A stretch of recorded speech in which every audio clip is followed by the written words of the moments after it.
پیدا کہاں ہوئی؟ کہا نبی پاک علیہ السلام کے گھر میں۔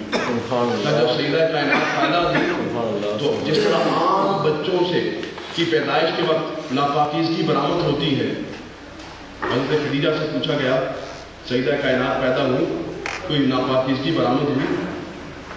کہا تیری نسل پاک میں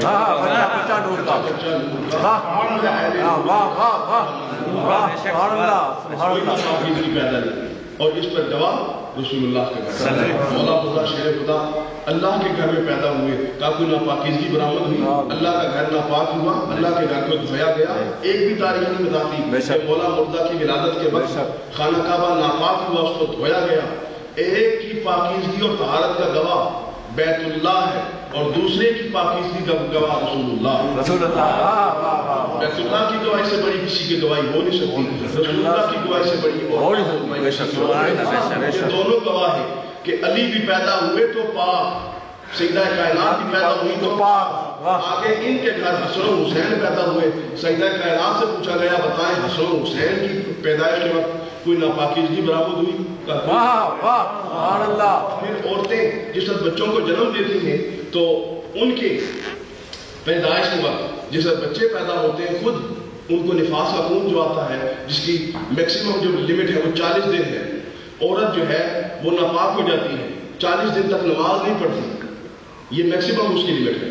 ویسے ایک دن بھی ہو سکتا ہے، آدھا دن بھی ہو سکتا ہے عورت کے لیے، لیکن 40 دن تک اس کو لمٹ دی گئی ہے کہ 40 دن تک جو خون آئے وہ نفاس کا خون قرار پائے گا۔ اس وقت تک اگر جو اس پر نماز فرض ہے وہ نہیں پڑھ سکتی۔ لیکن پوچھتے ہیں کہ اے سیدہ کائنات، آپ کے گھر امام حسن پیدا ہوئے، آپ کے گھر امام حسین پیدا ہوئے، سیدہ زینب پیدا ہوئی، ام کلثوم پیدا ہوئی، کیا آپ کے گھر ان پیدائشوں کی وجہ سے کوئی نماز قضا ہوئی؟ اللہ ایک بھی نماز سیدہ کائنات کی قضا نہیں۔ عورت ہو کر حضرت سیدہ مریم کے علاوہ میرے علم میں کوئی ایسی عورت نہیں ہے کہ وہ عورت اور ایک بھی نماز باوجود عورت ہونے کے اس کی قضا نہ ہو۔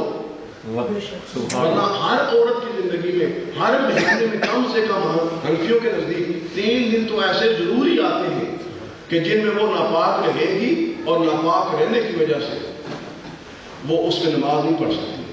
لیکن سیدہ کائنات کا ایک بھی دن ایسا نہیں جو آپ یہ بتا سکیں کہ سیدہ کائنات پر وہ ناپاکیزگی کا دن گزرا ہو۔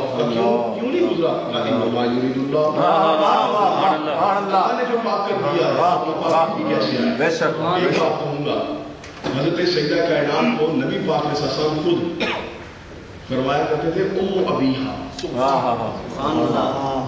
سرکار فرماتے ہیں کیا حضرت سیدہ کائنات کی عمر بڑی چھوٹی تھی، سرکار باہر سے تشریف لاتے، مختلف بحثیں ہوئی، جھگڑے ہوئے، نبوت کی وجہ سے لوگوں نے تنگ کیا۔ جب حضرت سرکار خود گھر تشریف لاتے، حضرت سیدہ فاطمہ الزہرا سلام اللہ علیہا، چھوٹی سی عمر 55 ہے، لیکن اس 55 کی عمر میں آپ سرکار کے بالوں کو صاف کرتے، کنگھی پھیرتے، اور ساتھ ساتھ کہتی جاتی بابا جان آپ نے نہیں گھبرانا، اللہ کے نبی، اللہ کے رسول ہیں، بالکل خیر ہو جائیں گے۔ یہ جو آپ کو ڈر سناتے پھرتے ہیں یہ چند دن ہیں، آپ کو تو اللہ تعالیٰ نے قیامت اور قیامت تک کے بعد کا رسول بنایا۔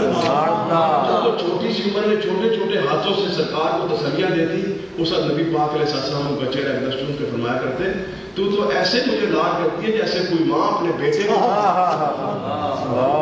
یعنی اتنی چھوٹی عمر اور اتنی بڑی باتیں یہ وہی کر سکتا ہے کہ جس کو اللہ تعالیٰ، جس کے دل میں اللہ تعالیٰ نے تطہیر رکھی ہو، اور جس کے دل میں اللہ تعالیٰ نے علم رکھا ہو۔ باتیں بڑی کرنی تھی لیکن اصل مقصود حاضری تھی۔ حضرت سیدہ کائنات کی بارگاہ میں، سیدہ خاتون جنت کی بارگاہ میں جو جنت کی مالکہ ہے، بے شک جنت کی جتنی عورتیں ان کی سردار ہیں، نبی پاک کی رفتے جگر ہے۔ اور آج مسلمانوں کے لیے، مسلمان عورتوں کے لیے جو بہترین نمونہ عمل ہو سکتی ہیں وہ سیدہ کائنات ہے۔ ہمارا مقصود، ہمارا مقصد آج خصوصی طور پر ان کی بارگاہ میں حاضری تھا۔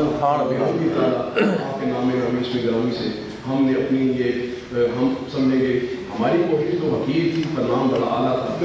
نام صدقہ اللہ تعالیٰ ہماری حاضری کو اپنی بارگاہ میں اور بالخصوص سیدہ کائنات کی بارگاہ میں غلامانہ اور عاجزانہ ہماری حاضری مقبول منظور. میں نے آگے بھی یہ بات چند دفعہ کہی ہے, میں پھر کہتا ہوں کہ خدا کی قسم ہے اگر کوئی مجھے یہ کہے, مجھے اگر اللہ تعالیٰ نے سادات گھر میں پیدا نہ بھی کیا ہوتا اور مجھ سے کوئی یہ چوائس لیتا کہ تو دنیا میں کیا بننا چاہتا ہے, تو اگر مجھے رب سیدہ کائنات کی گلی کا کتا بنا مجھے سیدہ کائنات کے چوکھٹ پر جو پیراداری کرنے والا کتا ہے, اگر رب مجھے وہ بھی بناتا تو میرے لیے وہ بہت اس چوکھٹ کے ساتھ ہمیں وفا کرنے کی توفیق. دنیا بھی انہی کی ہے, قیامت بھی انہی کی ہے. اور امام جلال السیوطی جب لکھتے ہیں کہ حضرت آدم علیہ السلام کی جب توبہ قبول کی گئی ہے تو 5 نوروں کی شکل, سبحان اللہ, 5 نوروں کا ذکر انہوں نے خود کیا ہے, پنجل پاک کا ذکر انہوں نے کیا. تو میں کہتا ہوں کہ آدم سے یہ بات چلی ہے اور قیامت تک چلے گی. جس نے دنیا میں پناہ لینی ہے پنجل پاک کی پناہ میں, جس نے قیامت میں پناہ لینی ہے پنجل پاک کی پناہ میں. آج لے مدد ان سے, آج لے ان کی پناہ, آج مدد مانگ ان سے, کل نہ مانیں گے قیامت میں. آج مدد مانگو, آج ان کی حالت میں آ جاؤ, آج ان کی چادر میں آ جاؤ, آج ان کی جام میں آ جاؤ, آج ان کے سائے میں آ جاؤ, قیامت میں تمہیں سایہ لے. ہمیں پنجل پاک علیہ السلام سے سچی محبت مدد عطا فرمائے اور انہی کی غلامی میں زندہ رکھے, انہی کی غلامی میں اللہ تعالیٰ